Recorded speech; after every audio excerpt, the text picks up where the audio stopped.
மக்களவை தொகுதி மறுவரை விவகாரத்தில் அனைத்துக் கட்சி எம்பிக்களை ஒருங்கிணைந்து செயல்பட வேண்டும் என்று திமுக எம்பிக்களுக்கு முதலமைச்சர் மு.க.ஸ்டாலின் அறிவுறுத்தியிருக்கிறார்.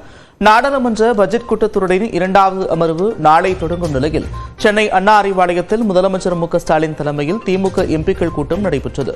மும்மொழி கொள்கை, நிதி பகிர்வு, தொகுதி மறுவரையறை உள்ளிட்ட பிரச்சினைகளை நாடாளுமன்றத்தில் எழுப்புவது தொடர்பாக ஆலோசனை நடத்தப்பட்டது.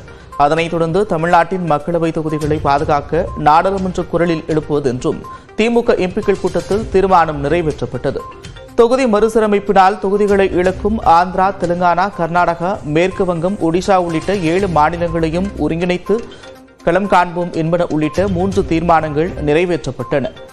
அனைத்துக் கட்சி கூட்டத்தில் முடிவெடுக்கப்பட்டபடி அமைக்கப்பட்டுள்ள கூட்டு நடவடிக்கை குழுவுக்கு பிற மாநில கட்சிகளை நேரில் சென்று அழைக்க அமைச்சர்கள், எம்பிக்கள் கொண்ட குழு அமைப்பது குறித்தும் இன்றைய கூட்டத்தில் ஆலோசிக்கப்பட்டது. அதன்படி கேரளாவிற்கு அமைச்சர் பழனிவேல் தியாகராஜன், ஆந்திராவுக்கு அமைச்சர் ஏவாவேலு, மேற்கு வங்கத்திற்கு திமுக நாடாளுமன்ற குழு தலைவர் கனிமொழி, ஒடிசாவிற்கு அமைச்சர் டி.ஆர்.பி. ராஜா ஆகியோரை அனுப்பி வைக்க முடிவு செய்யப்பட்டிருப்பதாகவும் கூறப்படுகிறது.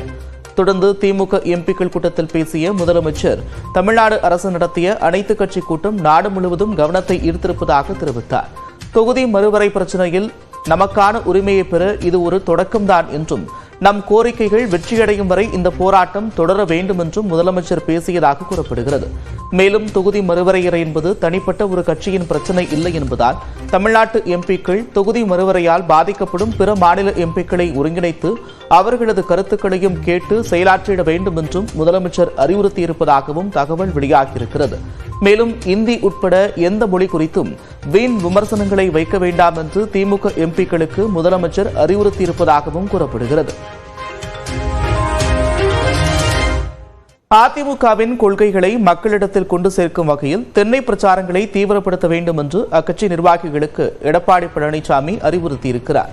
அதிமுக மாவட்ட செயலாளர்கள், ஒன்றிய நிர்வாகிகள் மற்றும் பொதுக்குழு உறுப்பினர்களுடன் அக்கட்சியின் பொதுச் செயலாளர் எடப்பாடி பழனிசாமி தலைமையில் அலுவலகத்தில் இருந்தபடி காணொலி காட்சி வாயிலாக ஆலோசனை நடத்தினார்.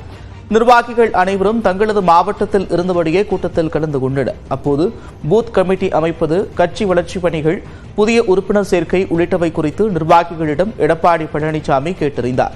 தொடர்ந்து நிர்வாகிகள் மத்தியில் பேசிய எடப்பாடி பழனிசாமி, பொறுப்புகளில் காலியாக உள்ள பதவிகளுக்கு உடனடியாக நிர்வாகிகளை நியமிக்கும்படியும் அறிவுறுத்தியிருக்கிறார்.